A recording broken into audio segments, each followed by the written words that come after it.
Hello and फ़खैर रागले to all of you. मैं हूँ फ़खर यूसुफ़ज़ई और आप देख रहे हैं डिबेट विद फ़खर। आज की डिबेट में बात करेंगे 2 बड़ी इम्पोर्टेंट खबरें आ रही हैं। एक तो ये कि पन्नू का केस मतलब काफ़ी टाइम से चल रहा है, काफ़ी महीने हो गए।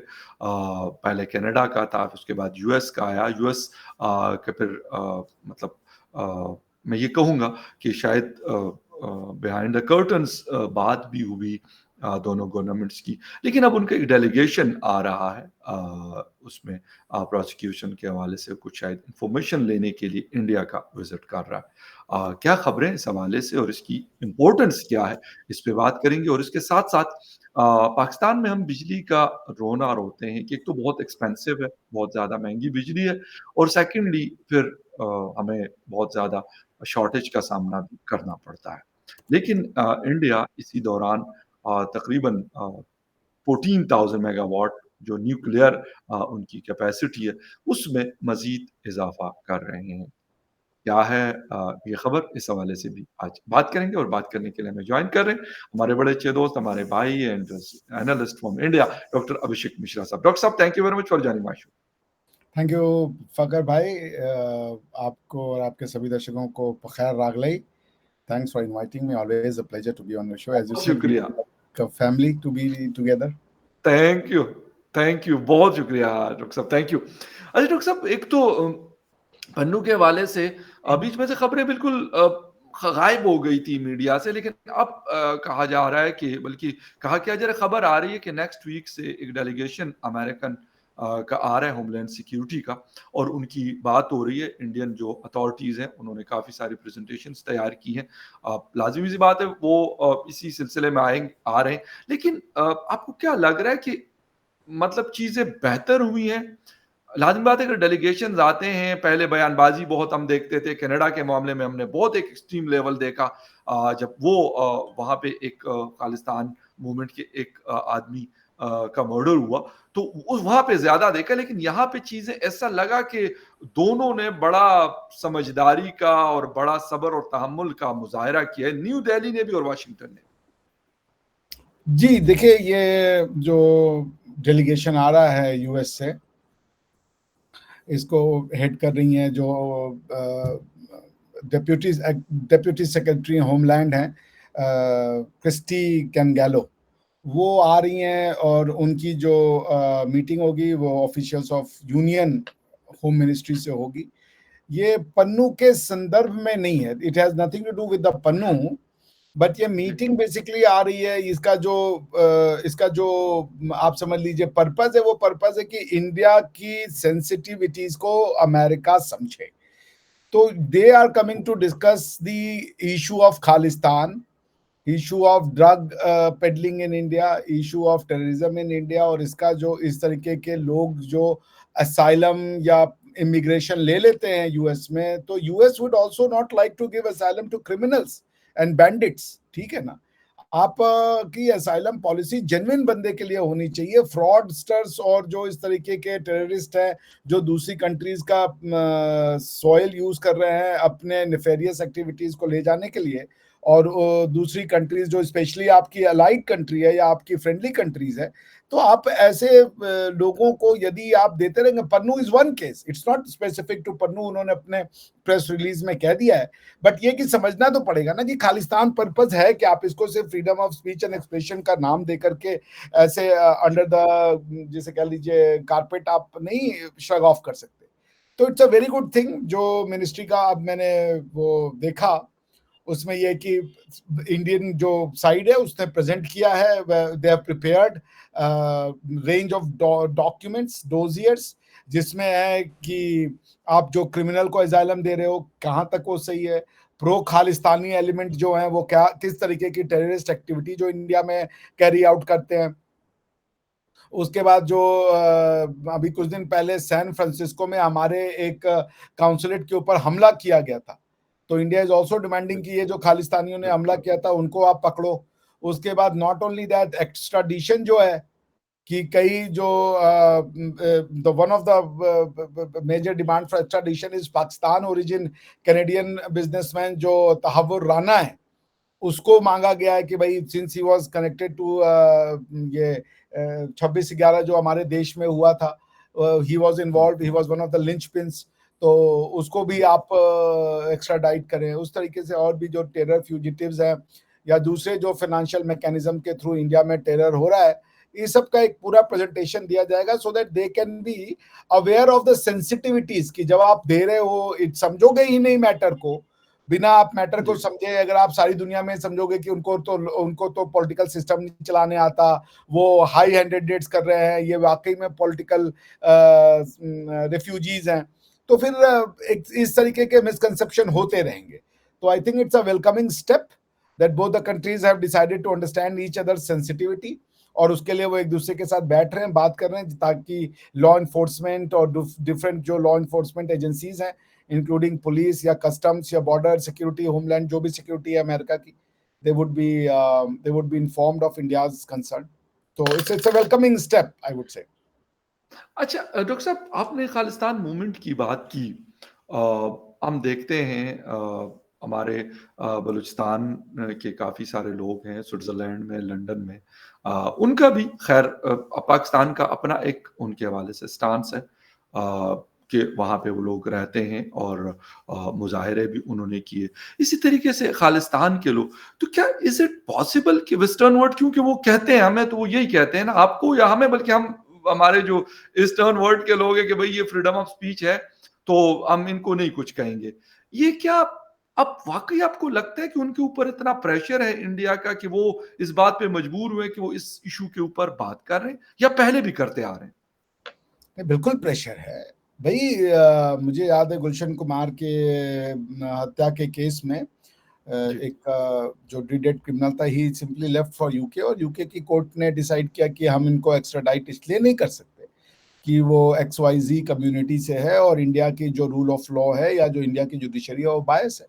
इस तरीके से वेस्टर्न वर्ल्ड ने डिग्रेड किया है, डिमीन किया है, और जिसे कह लीजिए बायसनेस दिखाई है दूसरे कंट्री के रूल ऑफ लॉ को या उनके कॉन्स्टिट्यूशनल मैकेनिज्म्स को। So I don't know about Pakistan का भी कंसर्न है और वो अपनी तरीके से डील करेंगे, मगर इंडिया के कंसर्न्स को तो उनको समझने पड़ेंगे कि given the robust democracy that we have, given the robust freedom that we have, भाई फ्रीडम के नाम पे आप एनार्की को तो नहीं इंट्रोड्यूस कर दोगे। At some point of time freedom has to be merged with the rule of law, discipline, administration करना फिर आसान नहीं हो पाएगा आपके पास कि आप एकदम absolute you will make them run riot, ठीक है ना। तो ये बात दोनों को समझनी पड़ेगी कि अगर आपको आपके यहाँ पे कंसर्न है कि इलीगल लोग आ रहे हैं मेक्सिको से और आप उनको एक तरीके से देखते हो, या आप ड्रग्स या नार्कोटिक्स को अपने यहाँ पे एक तरीके से देखते हो और आप उसको इंडिया में दूसरे तरीके से देख रहे हो, that will not be the case। तो मेरे ख्याल से yes, West is under pressure कि वो they cannot lose our lives in the name of their own high moral grounds और high moral understanding of the rule of law, दूसरे के legal system को या दूसरे के sensitivities को वो सिर्फ सिंपली ब्रश ऑफ कर दे कि नहीं इनको तो पता ही नहीं है, इनके इश्यूज हैं। जैसे टेररिज्म को शुरू में उन्होंने कहा था कि टेररिज्म आपके यहाँ पे प्रॉब्लम है, आपको एडमिनिस्ट्रेशन नहीं आता। Now terrorism has become the world menace and they are taking it seriously. तो आई थिंक वेस्ट को ये समझना पड़ेगा। और आपने अभी देखा होगा जो रीएश्योरेंस दिया है जयशंकर साहब ने, जब उन्होंने कहा कि Quad is here to stay and Quad is going to have its own think tank, Quad is going to have its own policies, और because we cannot allow China को कि China जो है हमारे विशेष के ऊपर अपना सिक्योरिटी काउंसिल में जाके वीटो लगा दे।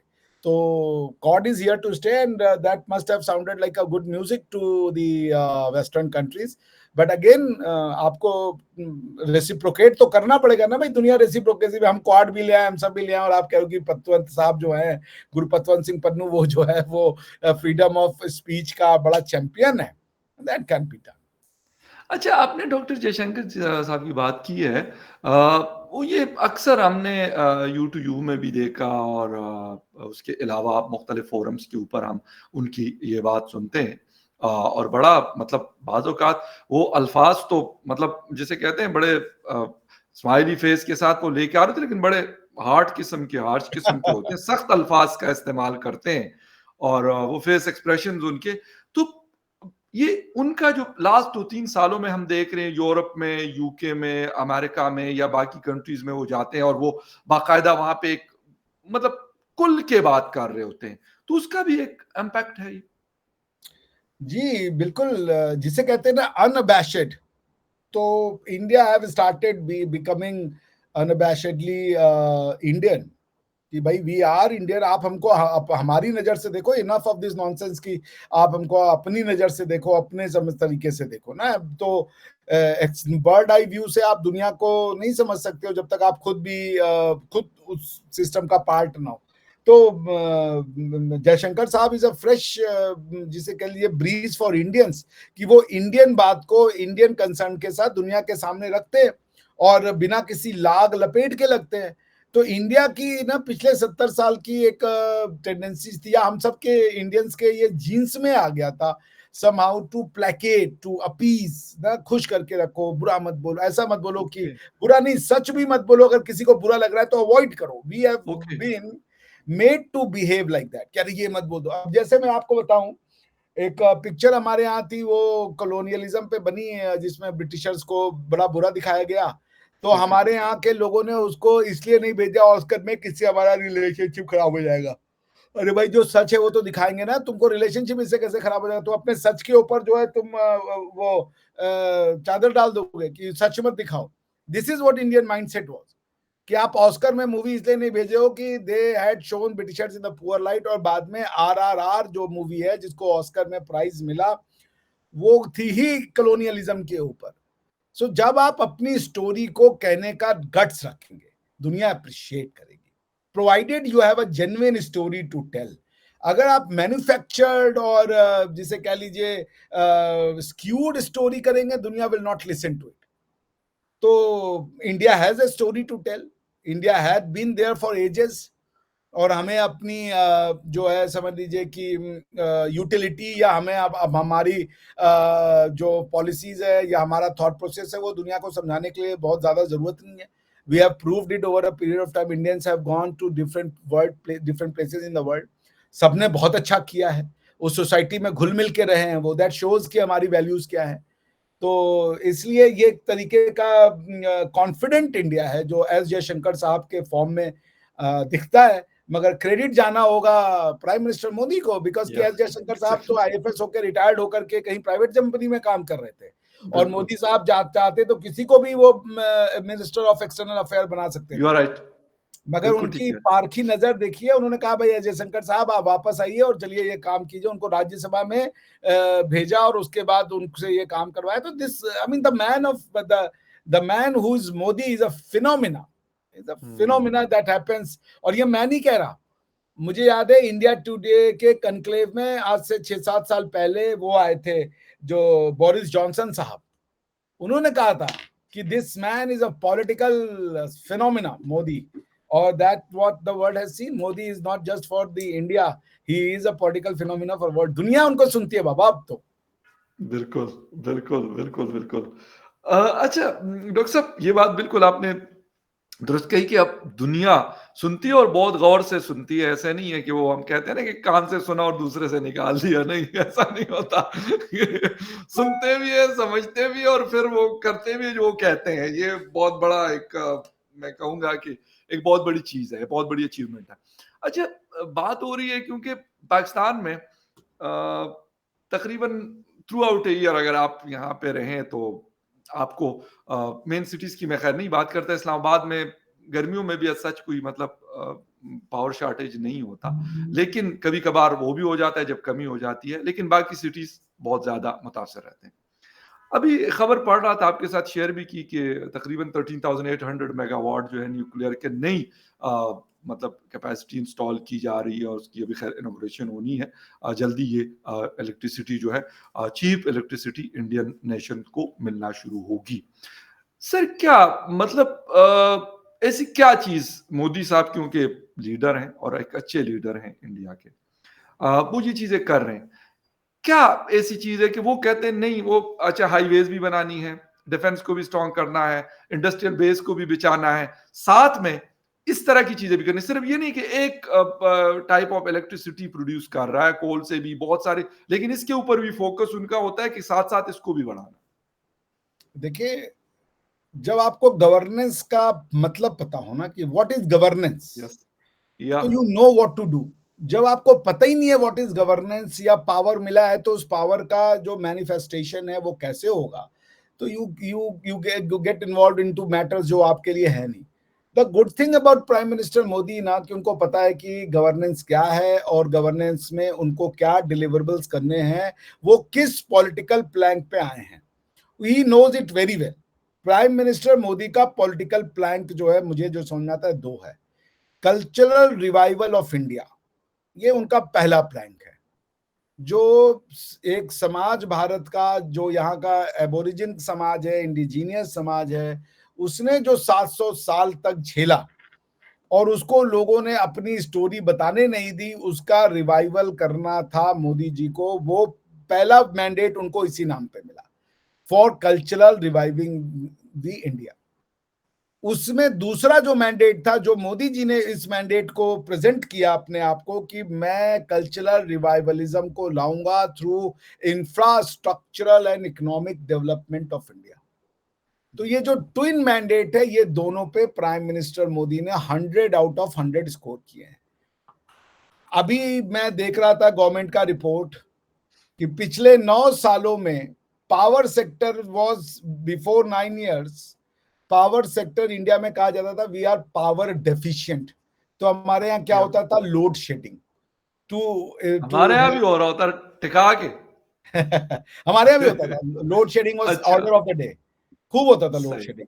बनारस ओके। में मैं रहता था तो आप विश्वास करेंगे 12-13 घंटे 14 बिजली घंटे बिजली की सप्लाई होती थी। अच्छा, हाँ जी, हाँ ये जी, तो बिल्कुल। अभी हमारे यहाँ भी ऐसी है वैसे, मतलब स्पेशली मेरे केपी के कुछ इलाके, जो मेरा अपना इलाका इसी तरह का 12-14 घंटे की लोड शेडिंग अब सर्दियों में भी हम फेस कर रहे हैं वहाँ पे। तो अब आप सोचिए कि आज वो क्यों करते हैं, क्योंकि पावर नहीं है उतनी आउटपुट। उसमें कुछ लोग भी अपना दिमाग लगा के, कटिया लगा करके चोरी जी, करने वाली बिल्कुल, तो टेंडेंसी भी बिल्कुल, रहती है ना। बिल्कुल। तो वो भी रहता है। तो एक तो इंफ्रास्ट्रक्चरल कमी है कि उतना जो प्रोड्यूस चाहिए वो हो नहीं रहा है, दूसरा फिर लोगों ने चोरी भी करनी रहती है। तो इस राइट, वजह से India was a power deficient. 9 साल में मोदी जी ने इंडिया को पावर डेफिशिएंट से पावर सफिशिएंट कर दिया। ठीक है ज़बरदस्त। ना? आज जो है इंडिया में उन्होंने 9 सालों में 1,94,354 मेगावाट जो है, यानी 1,94,300 almost 2 lakh megawatt. Almost 2 lakh megawatt की जनरेशन कैपेसिटी पिछले 9 सालों में उन्होंने डेवलप की है। That means it has been ज़बरदस्त, एडेड। ठीक है ना? ज़बरदस्त, ज़बरदस्त। तो अभी जो टोटल अगर आप देख लेंगे कि ये जो ये 2 लाख जोड़ा गया है, इसने आज की डेट में इंडिया की टोटल जो इलेक्ट्रिसिटी आउटपुट है वो 4,26,132 मेगावाट हो गई है, यानी 4,26,132 मेगावाट। ठीक है ना? सो ज़बरदस्त। अब ये 2023 और 24 में आप सिर्फ देख लें तो 9,943 मेगावाट, 9,943 मेगावाट सिर्फ एक साल में उन्होंने जोड़ा, 2023 से 2024 में। ज़बरदस्त। 1,674 मेगावाट जो फॉसिल फ्यूल सोर्सेज से आया। और अब इसमें से ये जो टोटल 9,000 यानी 10,000 मेगावाट जो जोड़ा गया, उसमें से 1,674 मेगावाट फॉसिल फ्यूल से आया और 8,269 यानी 8,269 जो है वो नॉन फॉसिल फ्यूल से आया, यानी कि क्लीन एनर्जी। फॉसिल का एग्ज़ैक्टली। मतलब है जब आप पेट्रोल ये या डीजल। डीज़ल वगैरह के साथ जो बिजली बन रही होती है, एग्ज़ैक्टली। तो ये समझ लीजिए कि आज आपका 82% अगर हम देख ले जो न्यूली इंस्टॉल्ड कैपेसिटी है, उसका 82% जो आ रहा है वो Modi ji, that's what climate change में जब वो जाते हैं तो लोग उनको सुनते हैं। तो he is not just adding electric yes, capacity you या आर राइट। पावर जनरेशन नहीं, बल्कि क्लीन पावर जनरेशन के लिए वो जो क्लीन काम एनर्जी कर की तरफ वो जा रहे हैं। एग्जैक्टली। तो ये एक बड़ी अचीवमेंट है। अब आपको मैं बताऊं कि इस साल में 2023-24 में 7,569 मेगावाट ऑफ रिन्यूएबल कैपेसिटी उन्होंने जोड़ी है। तो दिस इज दैट शोज। अब उसमें से आप ये भी सुन लीजिए कि ये जो रिन्यूएबल कैपेसिटी टोटल 7,569 जो इन्होंने जोड़ा, यानी कि अब कंटिन्यूअस बिजली बनती रहेगी, उसमें 5,531 मेगावाट सोलर का है, 1931 मेगावाट वो पंचक्की यानी बिजली से बनने वाली है, बिल्कुल विंड वाला, विंड वाला। विंड 34 वाला। मेगावाट बायोमास से, 42 मेगावाट स्मॉल हाइड्रो और 30 मेगावाट जो है लार्ज हाइड्रो जनरेशन कैपेसिटी से जुड़ा है। तो और जो गवर्नमेंट का जो प्रेस रिलीज है उसके हिसाब से every village and household in India has been officially electrified. The availability of power in rural areas has increase from 12 घंटे जो पहले मिलता था 2015 में रूरल एरियाज में, फखर भाई आज भारत सरकार 20.6 घंटे की जो है वो रूरल एरिया में इलेक्ट्रिसिटी की सप्लाई है, और अर्बन इलाकों में 23.8 आवर्स यानी कि मुश्किल से जिसे आप ऑलमोस्ट समझिए 24 आवर बिजली अवेलेबल होती है जी अर्बन एरियाज में, और 20 प्लस आवर जो है वो रूरल एरियाज में अवेलेबल होती है जी throughout India. Throughout the India. Great, जबरदस्त। और मैंने आपको, क्योंकि गांव के लोग हैं, तो मैंने इसलिए डॉक्टर साहब को कहा कि अभी मतलब मेरा हर वीकेंड नहीं, दूसरे वीकेंड पे मैं लाजमी वहां होता हूं, तो वहां पर 12 आवर्स तो बड़े मतलब नॉर्मल सी बात है, लेकिन कभी ये 16 आवर्स में भी ये बात चली जाती है। और ऐसा रूरल एरिया नहीं है मेरा कि कोई शहर से बहुत दूर है, मतलब हार्डली भी 10 किलोमीटर भी नहीं होता होगा, इतना डिस्टेंस होगा 10-12 किलोमीटर, जो मेन सिटी है उससे वो दूर होगा। लेकिन इसके बावजूद, और ये वो एरिया है जहां पे इस वक्त ये सीपैक की बहुत बातें आप लोग भी सुनते होंगे, तो वहां पे पहला इकोनॉमिक जोन मेरे गांव के बिल्कुल पास है, मतलब आप पैदल भी जा सकते हैं 1.5-2 किलोमीटर के डिस्टेंस पे। इसके बावजूद ये हालात मैं आपको बता रहा हूँ। और इसी तरह हम बलूचिस्तान में जब मैं न्यूज चैनल के साथ काम कर रहा था, तो हमारे रिपोर्टर्स रोज भेज रहे होते थे इस तरह की खबरें। सिंध में भी तकरीबन मिलता जुलता हाल है। सुना है कि पंजाब में थोड़ा सा कंपेरेटिवली बाकी प्रोविंसेस के बेहतर है, बाकी कश्मीर जीबी वगैरह सब में सेम सिचुएशन है। तो मेरे ख्याल में, मेरे लिए, मैं इसलिए बड़ा हैरान हो रहा था कि 20 प्लस आवर आपके रूरल एरिया में इलेक्ट्रिसिटी, 140 करोड़ की जनता रहती है, ये सब के सब तो खैर गांव में नहीं रहते, लेकिन एक बड़ा नंबर लाजमी रहता होगा और उनको ये इलेक्ट्रिसिटी अवेलेबल है। मेरे ख्याल में इट्स अ ग्रेट अचीवमेंट। और आज के दौर में भी हम एक महंगी बिजली के साथ, हमारे पास अवेलेबिलिटी नहीं है, कभी कहते हैं इंस्टॉल कैपेसिटी बहुत है, लेकिन चोरी बहुत होती है, ये होता है, फला होता है, लाइन लॉसेज हैं, और उसका जो खमियाजा है वो हमारे जैसे लोगों को भुगतना पड़ता है कि पूरी पूरी रात लाइट नहीं है, बंद है। सर्दियों में आपको जस्ट लाइट चाहिए और तो कुछ नहीं चाहिए होता। और गर्मियों में तो खैर एसी का अपना सोचे, क्योंकि बिजली इतनी नहीं होती। गांव के हवाले से बात कर, इस्लामाबाद इज क्वाइट बेटर। अगर हम बात करते हैं तो यहाँ पे अवेलेबिलिटी ऑफ इलेक्ट्रिसिटी मैं यही कहूंगा कि 24/7 होती है, आपके पास वोल्टेज, आपके पास सिस्टम, इट्स क्वाइट बेटर। बाकी शहरों को जब मैं देखता हूँ तो काफी बेहतर है, बल्कि मैं बेहतरीन कहूंगा तो गलत नहीं होगा। बारिश हो जाए या कुछ भी हो जाए, इलेक्ट्रिसिटी की प्रॉब्लम नहीं होती। तो खैर एनीवे डॉक्टर साहब, बहुत जबरदस्त इंफॉर्मेशन मिली, और इलेक्ट्रिसिटी के हवाले से तो मैं, मतलब ऐसे मुझे खुशी हो रही है ना जैसे मतलब पाकिस्तान में बिजली की लाइन आनी है। क्योंकि गांव में हम लोग अक्सर, मेरी छोटी सिस्टर, हम बात करते हैं कि यार गांव में, हालांकि हमारे घर में मैंने सोलर सिस्टम भी लगवाया हुआ गांव वाले घर में, हम ये बात करते हैं कि बारिश हो, गांव हो और लाइट हो, ये एक बड़ी, अगर किसी को आप कहे ना, क्योंकि बड़ी एक आम सी बात है ना, क्या होता है कि मतलब बारिश हो और गांव में और आपके यहाँ लाइट भी आ रही हो प्रॉपर, तो इतनी सी मतलब छोटी छोटी ख्वाहिशें होती है ना लोगों की। इसलिए मैं ये बात कर रहा था। और सेम लाइक दैट गर्मियों में भी, हालांकि गांव में एयर कंडीशनिंग का इस्तेमाल और इस तरह की चीजें बहुत कम है। ऐसा नहीं है कि लोग हर घर में 4-4 6-6 एसी लगे हुए, बट इसके बावजूद वहां पे अवेलेबिलिटी नहीं है। लेकिन डॉक्टर साहब, थैंक यू वेरी मच, बहुत बहुत शुक्रिया आपका कि आपने शो ज्वाइन किया। And viewers, thank you very much for watching debate with Fakhar Yousuf ji. किसी और डिबेट में आपसे फिर मुलाकात होगी, तब तक के लिए take care, bye. Thank you Fakhar भाई। थैंक यू डॉक्टर साहब, थैंक यू।